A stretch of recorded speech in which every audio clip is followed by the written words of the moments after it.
he can't walk through the door to this country to walk into this laboratory. Well, Andre Sorrentino is from Italy. Ben Steinhorn was that young man. If you look at all the Nobel Prizes that have been won in the last 5 decades in the sciences, almost 1/2 have gone to one country alone, the United States. We are great. And if you look at that fraction of these Nobel laureates who are foreign-born, who have come to the United States for training, whether as graduate students or postdoctoral fellows or as physician scientists or earlier in their careers, and have made their discoveries in this country. 1/3, 1 out of 3 of the United States Nobel laureates are foreign nationals who came here for their research training.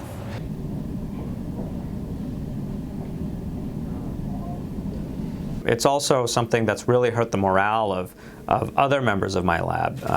Most of the other folks in my lab are either themselves immigrants or are J-1 visa holders.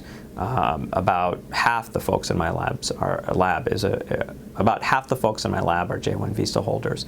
So while none of them are from those 7 countries, they're worried about whether or not this program will be expanded, and it's caused them to worry about, how secure they can feel on a J-1 visa. So one professor from Germany, another from Greece, another from Russia.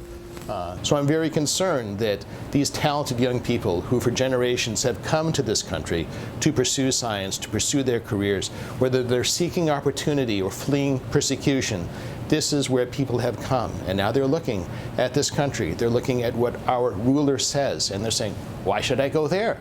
I can go to China, where there's a much larger investment in biomedical and other research and a more accepting policy towards people coming from other countries. China, Singapore, Germany has a huge science infrastructure and a long history of discovery.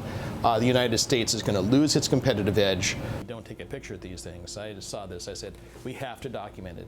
And I asked them, is it okay if I publicize this photo? And they said, yeah. We're waiting and seeing how this plays out. I think, at the individual scientist level, there's a petition going around that's signed by thousands of academics, making it clear that they think that this ban will limit scientific progress. And I think that America exists in the world. That to be globally competitive, one needs to be globally engaged, and one needs to be globally responsible. And the fact that this is now resulting in an alienation and estrangement of traditional allies and friends, the fact that this is turning away the best and the brightest who want to come here, who see this as a land of opportunity, we are losing that edge. And I think that America, under the current direction being promulgated by our ruler, is headed in the wrong direction. America will become less great as a consequence of these policies. I'm not a politician, I'm a scientist.